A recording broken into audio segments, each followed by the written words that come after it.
Lagay mangulwan komine kete via kamsala fupangan Ser njaya waga na bugando gadona do maki holwan na panale Lagay mangulwan komine kete via kamsala fupangan Ser njaya waga na bugando gadona do maki holwan na panale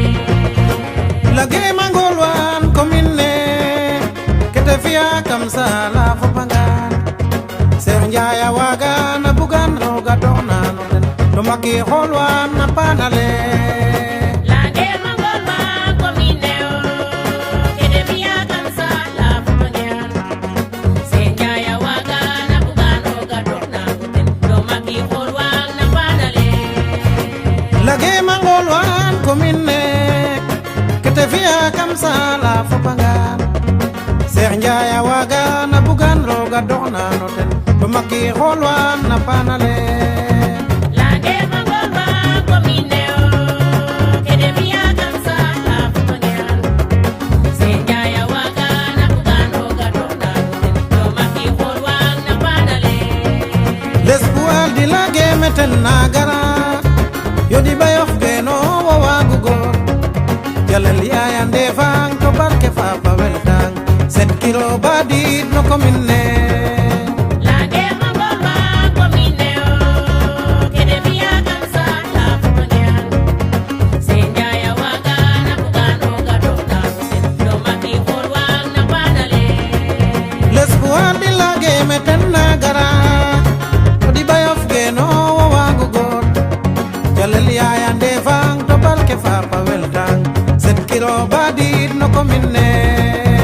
Lagay mangulwan komine kete via kamsala fupangan Ser njaya waga na bugando gadona do maki holwan na panale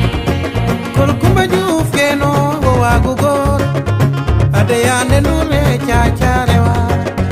Banjile na madan fafana nyana Samroga yonin na tatale Lagay mangulwan komine kete via kamsala fupangan Ser njaya waga na bugando gadona do maki holwan na panale Jaga ge ayon tafa Usman Njaay Jogo yukot kende di na kam lagem Ndofan me banu balak ino yongeno Setke ma komine Lagay mangulwan komine kete via kamsala fupangan Ser njaya waga na bugando gadona do maki holwan na panale Genar Njaay Awa Njaay Jaara Njaay Aysatu Njaay nanno yo yangi ma Ke Njaay amadan kol man Njaay jamba Maki holwan na panale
Sénégal a génno mi Macky xool waan na panale Sejaya waga na bugano gato maki holwa na panale. inspection du trésor du Sénégal a jalla mi Macky xool waan na panale